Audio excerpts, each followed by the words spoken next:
नमस्कार दोस्तों। पिछले एक दो वर्ष से देखने को मिला है कि भारत के अंदर बड़ी मात्रा में बहुत सारी जो कंपनीज हैं वो ई स्कूटर बना रही हैं, इलेक्ट्रिक स्कूटर बना रही हैं। आपने कई बार नाम भी नहीं सुना होगा, मतलब कि ऐसी कंपनीज जो कि सिर्फ बैटरी मैन्युफैक्चरर्स थे वो भी अब ई स्कूटर बनाने लग गए हैं। लेकिन प्रॉब्लम यहां पर यह आ रहा है कि पिछले कुछ दिन में जैसे जैसे गर्मी बढ़ रही है देश के अंदर, वहां पर देखने को मिला है कि ई स्कूटर्स में आग लग जा रही है। ओला हो गया और भी कई एग्जाम्पल मैं आपको वीडियो में बताऊंगा, लेकिन यहां पर आप देख सकते हो another electric scooter catches fire in India. तो हो क्या रहा है एग्जैक्टली यहां पर, ऐसे क्या कारण है जिसकी वजह से स्कूटर में आग लग जाती है, आपको क्या प्रिकॉशंस पर ध्यान रखना चाहिए। काफी कुछ जानने को है इस वीडियो में, चलिए आगे बढ़ते हैं। लेकिन उसके पहले ध्यान रखिएगा, अगर आप किसी भी एग्जाम की तैयारी कर रहे हैं, यूपीएससी, जुडिशरी, बैंकिंग, कुछ भी हो, या फिर स्टॉक मार्केट का ही कोर्स क्यों ना हो, तो आप हमारे ऐप पर जाइए, वेबसाइट विजिट करिए। वहां पर आपको कोड इस्तेमाल करना है अंकित 33, क्योंकि इससे आपको डायरेक्टली 33% का डिस्काउंट मिलेगा। इसके अलावा अगर आप एमसीक्यूज अटेम्प्ट करना चाहते हैं तो मेरे इंस्टा पेज पर जाइए,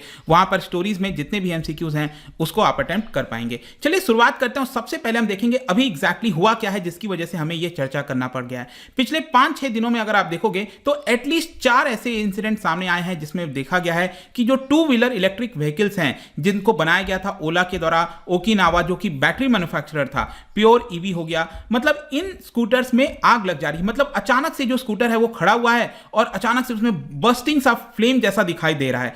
और ये इंसिडेंट्स होने की वजह से क्वेश्चन कई सारे रेज होते हैं कि क्या ये जो ई स्कूटर्स हैं वो सेफ हैं, आगे चलकर इसको क्या होगा, गवर्नमेंट इसको लेकर क्या कर रही है। आपको समझना चाहिए कि जो इलेक्ट्रिक व्हीकल्स होते हैं उनको पावर्ड किया जाता है आज के डेट में लिथियम आयन बैटरीज के द्वारा। और ये वही लिथियम आयन बैटरीज हैं जो कि एग्जैक्टली आपके स्मार्टफोन में, इस तरह से आपने देखा होगा यहां पर पीछे LiION, मतलब लिथियम आयन बैटरी जो है उस पर लिखा रहता है। तो ये आपके स्मार्ट वॉचेस हो गए, सेलफोन हो गया, ये काफी एफिशिएंट और लाइट होते हैं और इसका बड़ी मात्रा में प्रयोग किया जा रहा है। लेकिन ये जो इंसिडेंट हुआ है उससे कई सारे, जैसा मैंने आपको बोला, सवाल रेज हो रहा है कि क्या ये सेफ है कि नहीं है। तो इसको समझने से पहले जो इसकी वर्किंग है, मतलब लिथियम आयन बैटरीज वर्क कैसे करता है, वो मैं आपको पहले बताता हूं ताकि आपको जो पूरा कॉन्सेप्ट है वो समझ में आ जाएगा। देखिए, लिथियम आयन बैटरी जो है काफी पॉपुलर है, जैसा मैंने आपको बताया। आज के डेट में विश्व भर के मिलियंस ऑफ कंज्यूमर इलेक्ट्रॉनिक्स के अंदर ये लगा रहता है। और इसका कंपोनेंट अगर आप देखोगे, जैसे कि फॉर एग्जांपल यहां पर आप देख सकते हो ये फोन की बैटरी है, तो लिथियम आयन बैटरी है ये, तो इसके कई कंपोनेंट होते हैं। देखने में आपको लग सकता है ये काफी कॉम्पैक्ट है, लेकिन यहां पर आप देखिए जो कैथोड, ये लेफ्ट साइड के पिक्चर में ये बड़ा इसका प्रेजेंटेशन है। एक तरफ कैथोड हो गया जो कि पॉजिटिव होता है, दूसरी तरफ एनोड जो कि नेगेटिव होता है। आई एम श्योर आपने बचपन में साइंस की किताब में ये पढ़ा होगा। फिर इसके अंदर अगर आप देखो तो यहां पर इलेक्ट्रोलाइट होता है जो कि इंपॉर्टेंट कंपोनेंट है, और बीच में इनको, मतलब एनोड और कैथोड को सेपरेट करने के लिए यहां पर आप देख सकते हो ये सेपरेटर लगा रहता है। ये जेली लाइक सब्सटेंस होता है जिसमें जो आयन्स हैं वो एक दूसरे की तरफ जो है यहां पर ट्रांसफर हो सकते हैं, राइट। तो ये आपका स्ट्रक्चर होता है लिथियम आयन बैटरीज का। अब देखो लिथियम कहां होता है, आप ये भी समझिए। जो लिथियम हम कहते हैं ना, जिसको इंपोर्ट हम कराते हैं, स्पेशली जो साउथ अमेरिका हो गया वहां से इंपोर्ट होता है, तो जो लिथियम है वो बेसिकली कैथोड और एनोड में लगा रहता है, ठीक है। एक चीज ये आपको ध्यान में रखना है, वहां पर बेसिकली स्टोर रहता है, कैथोड और एनोड में जो है लिथियम स्टोर होता है। तो बेसिकली यहां पर प्रोसेस क्या होता है कि जो इलेक्ट्रोलाइट है, यहां पर इलेक्ट्रोलाइट क्या करता है कि एनोड से जो पॉजिटिवली चार्ज्ड आयन्स हैं उसको सेपरेटर के माध्यम से कैथोड की तरफ लाता है, और ऐसे ही वाइस वर्सा आपका चलता रहता है। मतलब सेपरेटर इसीलिए होता है ताकि जो पॉजिटिवली चार्ज आयन्स है, नेगेटिवली चार्ज आयन्स है, उनका ट्रांसफर हो सके। और इस प्रोसेस के बीच में क्या होता है कि फ्री इलेक्ट्रॉन्स जनरेट होते हैं जिसकी वजह से पॉजिटिव करंट कलेक्टर पर चार्ज मिलता है, और इसी चार्ज के माध्यम से यहां पर जो है आपका फोन हो गया या फिर कोई भी इलेक्ट्रॉनिक डिवाइस हो गया, उसको यहां पर पावर मिलती है। तो यह आपका वर्किंग है लिथियम आयन बैटरी। बाकी अगर प्रेजेंट में आप सिचुएशन देखो, बाकी जो बैटरीज अवेलेबल हैं उसके मुकाबले काफी अच्छा होता है ये, और स्पेशली इलेक्ट्रिक कार हो गया, स्मार्टफोन मैंने आपको बताया, उसमें लाइट वेट का काम करता है, हाई एनर्जी डेंसिटी होती है और रिचार्ज करने की एबिलिटी होती है, इसलिए ये प्रिफर किया जाता है। इसके अलावा इसका जो लाइफ स्पैन है वो भी काफी लंबा होता है compare to lead acid battery के मुकाबले। और इसका अगर मैं आपको कंपैरिजन बताऊं लेड एसिड बैटरी के मुकाबले, तो पर केजी के हिसाब से 25 वॉट आवर मिलता है लेड एसी बैटरी के अंदर। लेकिन लिथियम आयन बैटरी के अंदर आप देखिए इसका कई गुना ज्यादा 150 वॉट पर आवर पर केजी ये आपको एनर्जी मिलती है और इसीलिए ये ज़्यादा प्रीफर किया जाता है। मतलब सिंपल टर्म्स में मैं आपको बताऊं, ये ज़्यादा एफिशिएंट होता है कंपेयर टू अदर बैटरीज, और इसी की वजह से जो इलेक्ट्रिक कार है उसमें आपको लिथियम आयन बैटरीज देखने को मिलेगा, और ताकि स्मार्टफोन भी हो गया वो आपका पूरा दिन तक चल सके। इसका एक और सबसे बड़ा बेनिफिट यह है कि हाई एनर्जी डेंसिटी होता है, मतलब छोटे से पैक में, जो आपने फोन में देखा, छोटे से पैक में इसको स्टोर किए जा सकते हैं, लेकिन इसी की वजह से हो सकता है एक डिसएडवांटेज भी हो, में भी हो सकता है कि क्योंकि एक काफी कॉम्पैक्ट होता है ना, मतलब जो सेल्स हैं वो काफी कॉम्पैक्टली पैक्ड होते हैं, और कहीं पर भी उसमें डिस्टर्बेंस हुआ तो इसकी वजह से फायर हो गया, कई प्रॉब्लम्स हो गई, वो हो सकती है। और हाई एनर्जी डेंसिटी का मतलब यह है कि सेल्स कैन बिकम अनस्टेबल, मतलब कि सर्टेन कंडीशन में, आप एग्जांपल ले लो ना, आपका स्मार्टफोन है, आप उसको धूप में ले जाकर उसको यूज करो, आप देखिए क्या होगा, स्मार्टफोन आपका स्लो हो जाएगा। तो ये एक पर्टिकुलर कंडीशन पर ही वर्क करता है। अच्छा, आप उसका कंडीशन दूसरा कर दोगे तो ये शायद वर्क करना कम कर देगा, प्रॉब्लम क्रिएट करेगा आपके इलेक्ट्रॉनिक डिवाइस में। और इसी की वजह से क्या है कि आज के डेट में ज्यादातर जो इलेक्ट्रॉनिक्स, मतलब जो डिवाइसेस होते हैं उसमें बैटरी मैनेजमेंट सिस्टम लगा होता है, बीएमएस। बीएमएस क्या होता है? ये एक इलेक्ट्रॉनिक सिस्टम होता है जो कि लिथियम आयन बैटरी जो पैक होता है उसका सारा जानकारी, उसकी हर एक चीज, वोल्टेज, करंट फ्लोइंग, सब कुछ आपको जानकारी देता रहता है। इसके अंदर टेम्परेचर सेंसर्स भी लगा होता है, ताकि जो बैटरी पैक है लिथियम आयन का, उसका अलग अलग सेक्शंस का यहां पर आपको टेम्परेचर मिल सके कि लिथियम आयन बैटरी में कहां पर ज्यादा टेम्परेचर क्रिएट हो रहा है, कहां पर कम हो रहा है, ये सारी चीजें भी आपको देखने को मिलेगी। और आपके मोबाइल में आपने देखा होगा चार्जिंग कितने स्पीड से है, डिस्चार्जिंग रेट कितना है, बैटरी की लाइफ साइकिल कितनी है, हर एक जानकारी आपको ये बैटरी मैनेजमेंट सिस्टम जो है वो प्रोवाइड करता है। लेकिन अब मैं आता हूं क्वेश्चन पर कि ये जो लिथियम आयन बैटरीज हैं जो कि इलेक्ट्रिक स्कूटर्स में लगाए जा रहे हैं, उसमें फायर क्यों कैच हो रहा है, मतलब फायर का कारण क्या है? देखो,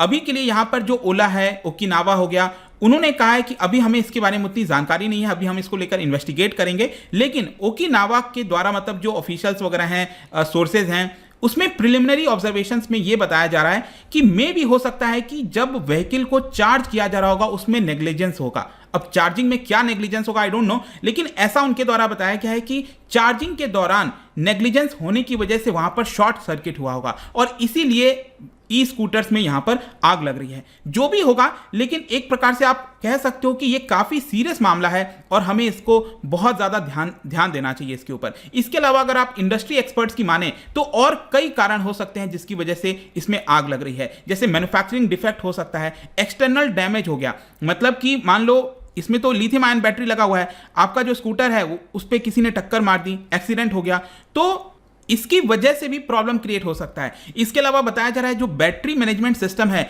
उसमें अगर किसी प्रकार का प्रॉब्लम हो गया तो उसकी वजह से भी आपको उसमें फॉल्ट हो गया अगर, तो वो भी प्रॉब्लम क्रिएट करेगा। ऑन दी अदर हैंड ये भी बताया गया है कि टेम्परेचर भी एक बहुत इंपॉर्टेंट रोल प्ले करता है, स्पेशली जितना ज्यादा गर्मी बढ़ती जा रही है, मैंने आपको बताया ना ये अनस्टेबल हो जाएगा। लिथियम आयन जो बैटरी पैक है उसमें कहीं पर भी अगर अनस्टेबल हुआ, मतलब कि पूरे बैटरी के अंदर अगर किसी दूसरे कोने में भी अगर अनस्टेबल हुआ तो उसकी वजह से चेन रिएक्शन होता है, और चेन रिएक्शन की वजह से यहां पर आग भी लग सकती है। मतलब कि नॉर्मल आपको बाहर का टेम्परेचर ठीक ठाक मिलेगा, मान लो 40 डिग्री सेल्सियस जो एनवायरनमेंट का टेम्परेचर है, लेकिन ये क्योंकि डेंसली पैक्ड है ना बैटरी, तो वहां पर टेम्परेचर 90 डिग्री 100 डिग्री तक जा सकता है, और इसी की वजह से वहां पर आग लग सकती है। ये चीज आपको यहां पर समझने की जरूरत है।